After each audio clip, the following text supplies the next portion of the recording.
हाँ, तो बच्चों राष्ट्र गौरव का जो 2 लेक्चर मैंने ले लिया है उसमें 50 क्वेश्चन मैंने करा दिया है।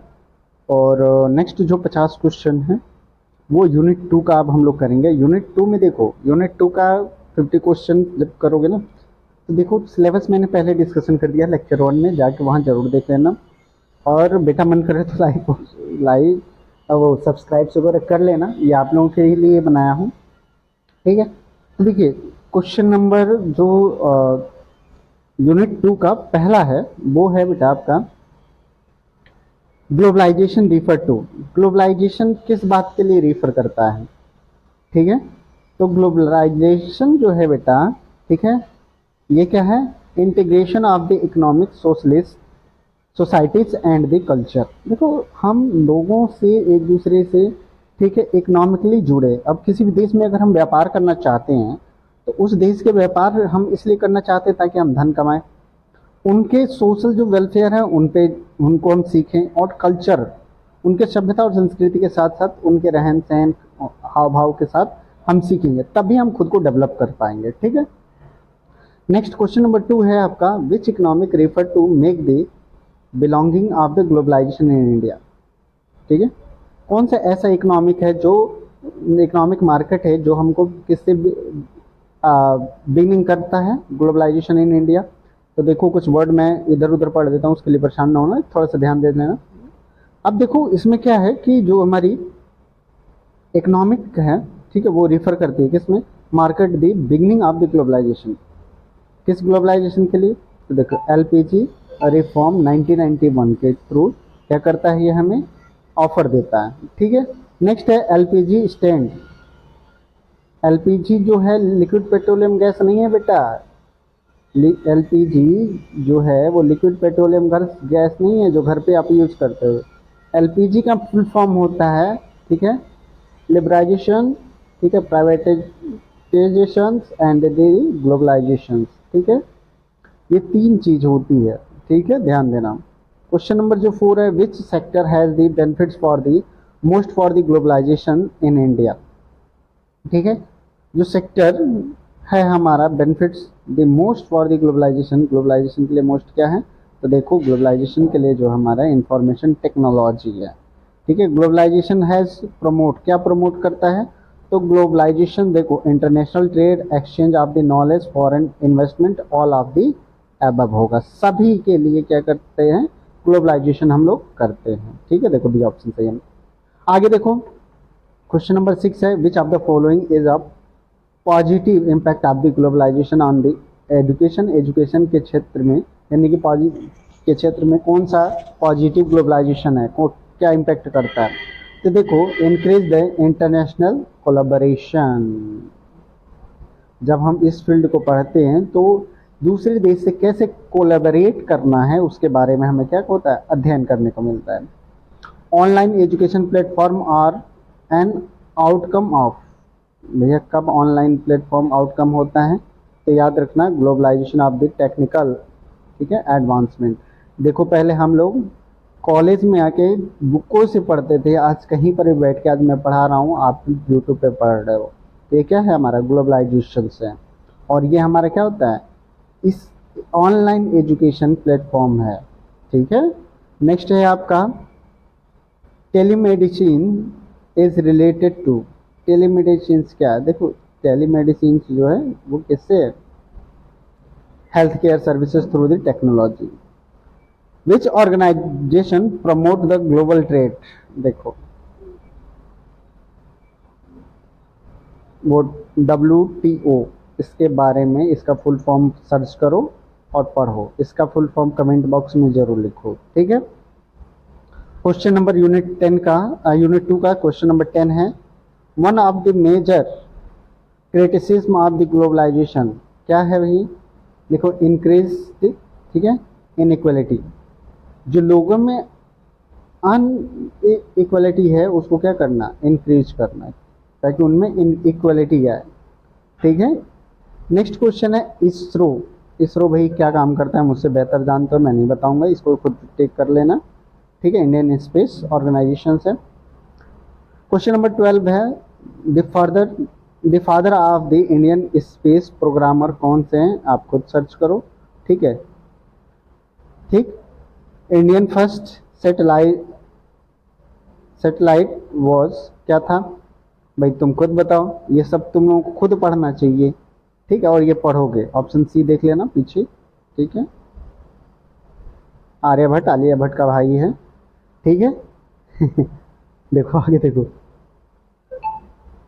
चंद्रयान 3 कब लॉन्च हुआ था, देखो बड़ी इंपॉर्टेंट चीज है, ठीक है। चंद्रयान 3 कब लॉन्च हुआ था, डेट, किस किसके देख रेख में हुआ था वो, ठीक है, कब हुआ था और किस लिए हुआ था, कहाँ पे गया था, ये सारी चीजें आपको सेल्फ स्टडी करना है।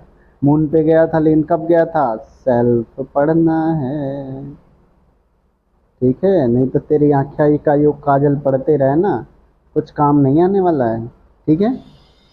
नेक्स्ट जो है बेटा ये है मंगलयान, चंद्रयान और मंगलयान, दे याद आना, ठीक है। ये भी सेल्फ पढ़ना है, कब लॉन्च हुआ, किसने लॉन्च किया और किसके देख रेख में लॉन्च हुआ था। तो मंगलयान किसके लिए था, मार्स ऑर्बिट्स मिशंस के लिए था, ठीक है। तो कैसे वो ऑर्बिट्स के चारों तरफ चक्कर लगा रहा है उसके बारे में था, ठीक है। अब इसको पढ़ना, डीआरडीओ भैया, ये सब आपके करंट अफेयर्स और जनरल नॉलेज से हैं, कि आपको पढ़ना पड़ेगा, और नहीं पढ़ोगे तो मैं इसके रिस्पॉन्सिबल नहीं हूँ। और इसी से रिलेटेड क्वेश्चन आएंगे, इतना 100% गारंटी है। और अगर नहीं पढ़े तो भाड़ में जाओ, तुम लोग मत पढ़ना, ठीक है। क्योंकि इतने सालों से रिक्वेस्ट कर रहे हैं हम लोग, तो नहीं पढ़ रहे हो तो आज क्या पढ़ोगे। देखो डीआरडीओ अभी डी एक्सपो हुआ था लखनऊ में, 2016-17 की बात है, 17-18 में डी एक्सपो हुआ था, तो उसके बारे में पढ़ो भाई। Defence research and development organisation होता है, देखो मैंने ऑप्शंस दे रखा है। Who is known as the, ठीक है, मिसाइल मैन ऑफ इंडिया, भैया अब्दुल कलाम जी, साइकिल पे लाद के बेचारे ले गए थे, कांग्रेस ने वो भी नहीं दिया था, तमीज है सब। देखो Aditya L1 is the Indian mission to study, Aditya, ठीक है। L1 क्या है, याद रखना, सन, आदित्य का मतलब होता है सूर्य, पर्यायवाची पढ़े हो, सिनोनिम्स पढ़े होगे ना। आदित्य का मतलब क्या होता है, सूर्य, सूर्य के बारे में पढ़ना है भैया, ये भी याद रखना, ठीक है। अब आ जाओ, national social science, national science day is celebrated, भाई कब सेलिब्रेट किया जाता है, 14 फरवरी को, सॉरी 28 फरवरी को, 14 फरवरी याद आ रहा है यार तुम लोगों का, अच्छा दिन, सबसे शुभ दिन वाले दिन मुझे याद आ रही है कि 14 फरवरी को कौन सा है, Valentine day, Valentine day, Valentine day. 14 नवंबर मत कर लेना, ठीक है। अब है the digital India programme was launch, digital जो इंडिया प्रोग्राम था वो कब लॉन्च हुआ था, भैया देख लो 2015 में, डेट थोड़ा सा बेटा इसका ध्यान दे लेना, ठीक है। इसरो किस चीज़ के लिए जाना जाता है, तो इसरो इंटरनेशनल प्रॉपर्टी राइट्स के लिए नहीं, याद रखना, पेटेंट्स रूल या पेटेंट्स राइट्स दोनों में से एक, sorry IPR stand, sorry sorry sorry sorry, IPR not ISRO, IPR, ठीक है, देख लेना, इंडियन प्रॉपर्टी राइट्स होगा या क्या होगा,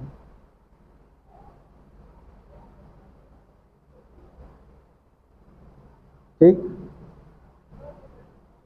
next question number 22, intellectual property refer, intellectual मतलब एक दूसरे से संपर्क, संपर्क कैसे रखी जाती है भैया, creations of the human mind, intellectual जो कहते हैं ना, इंटेलेक्चुअल अट्रैक्शन हो गया है तुमसे, जिसको कहते हैं प्यार हो गया है, तो वही है, प्यार कब होगा, जब आप creation of the human mind, आपको किसी के दिल में दिमाग में जगह बना लेंगे, उस दिन आपको प्यार हो जाएगा, ठीक है।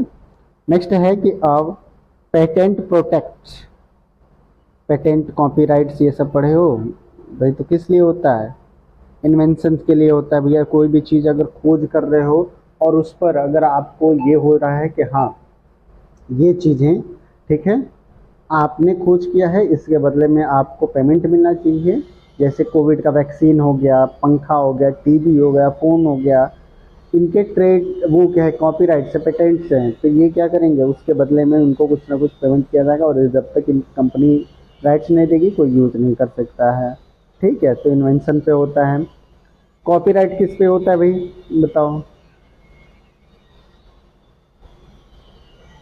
लिटरली एंड, ठीक है, आर्टिस्टिक वर्क, कोई ऐसा काम करते हो जो आपके ही तरीके से हो, जैसे कॉपी लिखना, किताबें लिखना, तो आपका अपना क्या है, एक आप आर्टिस्ट की तरह एक लिटरेरी कर रहे हो, लिख रहे हो चीज़ों को, तो वो क्या कहलाता है हमारा कॉपीराइट्स कहलाता है। ट्रेडमार्क क्या होता है? ट्रेडमार्क पढ़े हो, ट्रेडमार्क क्या होता है? एक बिजनेस का ब्रांड का क्या लोगो होता है, सिंबल्स होते हैं। ठीक है, next, the stands valid standard valid period of the patent in India कितने वर्ष के लिए होता है भैया? 20 वर्षों के लिए पेटेंट होता है, क्योंकि 20 वर्ष बाद न्यू इनोवेशन आ जाता है। न्यू इनोवेशन होने के कारण क्या होता है, उस चीज़ पे ध्यान नहीं दिया जाता है, फिर दूसरा जो ढूंढा जाता है। देखो, TRIPS agreement is related to, TRIPS agreement किसके रिलेटेड है? ट्रेड्स के लिए भैया, टी से for trade, related to international business. ठीक है, याद रखना। क्वेश्चन नंबर 28, प्रेशी मैनली वॉयलेट, प्रेशी जो है वो हमेशा कॉपीराइट्स के लिए देखा जाता है। इसके बारे में थोड़ा सा स्टडी सेल्फ करो, क्योंकि टाइम कम है और हम ज़्यादा नहीं पढ़ा सकते बेटा, क्योंकि मुझे भी पढ़ना है अपना। Question number 29, a geographical indications GI tag identifies. देखो, जो मैं बताया हूँ उतना ज़रूर पढ़ना, अगर नहीं पढ़ पा रहे हो तो तुम्हारे लिए घातक होगा, और पूछेगा तो तुम मत बताना। वैसे आपकी पढ़ाई, आपका फ्यूचर, मैं क्या जानूँ, बट मैं एक गाइड कर दे रहा हूँ कि कैसे पेपर आएंगे, उसी से रिलेटेड आएंगे, ये नहीं कि यही आएंगे, मैंने कहा उसी से रिलेटेड आएंगे। ठीक है, जो मैं पढ़ा रहा हूँ। देखो, तो जियोग्राफिकल जो इंडिकेशंस हैं वो क्या है भैया? देखो, हमेशा याद रखना, जियोग्राफिकल का मतलब होता है भौतिक संरचना है, और product link to a specific region. भाई स्पेसिफिक रीजन में, अब उत्तर प्रदेश में गन्ना होता है तो कहाँ पे कपास होता है, कहाँ पे एप्पल होता है, कहाँ पे बनाना ज़्यादा होता है, तो कहाँ पे चावल ज़्यादा होता है, तो ये सारी चीज़ें आपको पता होना चाहिए। ठीक है, नेक्स्ट क्वेश्चन है, which of the following has a GI. GI का मतलब क्या होता है? जब जियोग्राफिकल इंडिकेशंस। ठीक है, तो याद रखना है हमारा। ठीक है, दार्जिलिंग में टी हमारा होता है, तो यहाँ पर हमको क्या पूछा है? जीआई टैग, जीआई टैग का सबसे ज़्यादा, ठीक है, इम्पोर्टेंस कहाँ पे देखने को मिलता है? तो दार्जिलिंग में। अब देखो, कल्चरल या cultural heritage include, cultural heritage include है, किसके लिए इंक्लूड है भाई? तो याद रखना है। ठीक है, मोमेंट के लिए भी, traditional and the customers customs के लिए भी, आर्ट एंड लिटरेचर के लिए भी, ऑल ऑफ दी अबव हो गया। ठीक है, mount which moment sorry monument is known as the symbol of love. भैया ओहो, बड़ा खतरनाक चीज़ें बोल दिया ये। प्यार का सिंबल प्यार से, प्यार का सिंबल प्यार से, तो लोग कहते हैं सुनो ना संगमरमर वाली दीवारें। The Taj Mahal was built by, भैया किसके द्वारा बनाया गया था? तो याद रखना, शाहजहां के द्वारा। किसके लिए? मुमताज की याद में। मुमताज कौन थी?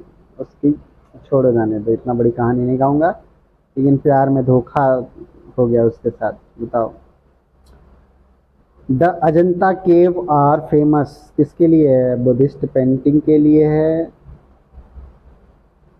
समझे? ठीक है, नेक्स्ट 35, एलोरा केव, अजंता एलोरा उसी को बोलते हैं भैया, कहाँ पर है? मुंबई, मुंबई, मुंबई को क्या कहते हैं? महाराष्ट्र, क्या कहते हैं? महाराष्ट्र, मुंबई। ठीक है, क्वेश्चन नंबर 35 तक इस लेक्चर में, नेक्स्ट लेक्चर में मैं आपको इसके आगे का पढ़ाऊंगा। Okay, bye bye, take care.